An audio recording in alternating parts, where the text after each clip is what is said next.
Time for 7 First Alert weather. Mountain areas woke up to fresh inches of the snow, but really tapered off as we went into the afternoon hours. So I don't have too many updates for you when we talk about the snow totals. But in case you weren't here with us earlier today, few fresh inches across the area. Bogus Basin saw the most with 5 inches of snow. And we also saw some of those showery conditions in valley spots as well. Boise picked up a ½ inch, and that brought us to 1.18 inches for the month, which is exactly our normal amount of rain for the month. So we're pretty on track for average. We also saw some pretty warm days a few days ago, but the coolest one we've seen is 31 degrees, and that will be changing because we've got some cooler temperatures on the way for tomorrow. But maybe if you didn't notice the precipitation, you felt those winds. We saw some really particularly strong wind gusts in Magic Valley spots, with those highest ones up to 60 miles an hour. Now let's get back to the temperatures. Really chilly morning ahead for us tomorrow, so you can see more of those 20s expected for valley locations, in the teens in some of those mountain spots. And over in Magic Valley areas,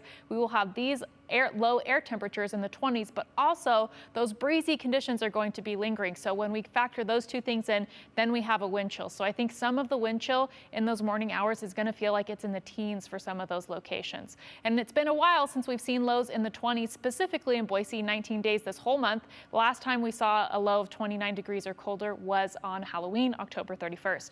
Thankfully, we did see some of that cooler air start to work its way in, but not too much, because our high temperatures did make it into the 40s, which, by the way, is actually pretty close to average for this time of year, even though it probably felt much colder to us because we've seen more mild temperatures. And so in the mountains, we still had some of those spots that were above freezing. So some of those areas saw a rain-snow mix, then switching to rain and some switching back to snow.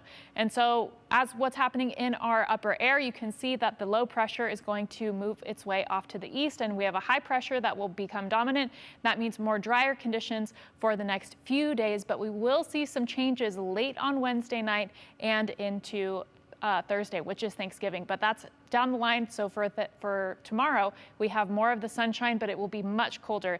That cold morning start is going to be what you'll probably notice most, especially because it's right as you head out the door. So we see those high temperatures are going to be, again, cooler from what we have seen over the past few days. We're expecting a high of 46 degrees in Boise tomorrow, and you can see the cooler weather sticking around, and we have a chance of a rain-snow mix happening on Thursday, which is Thanksgiving.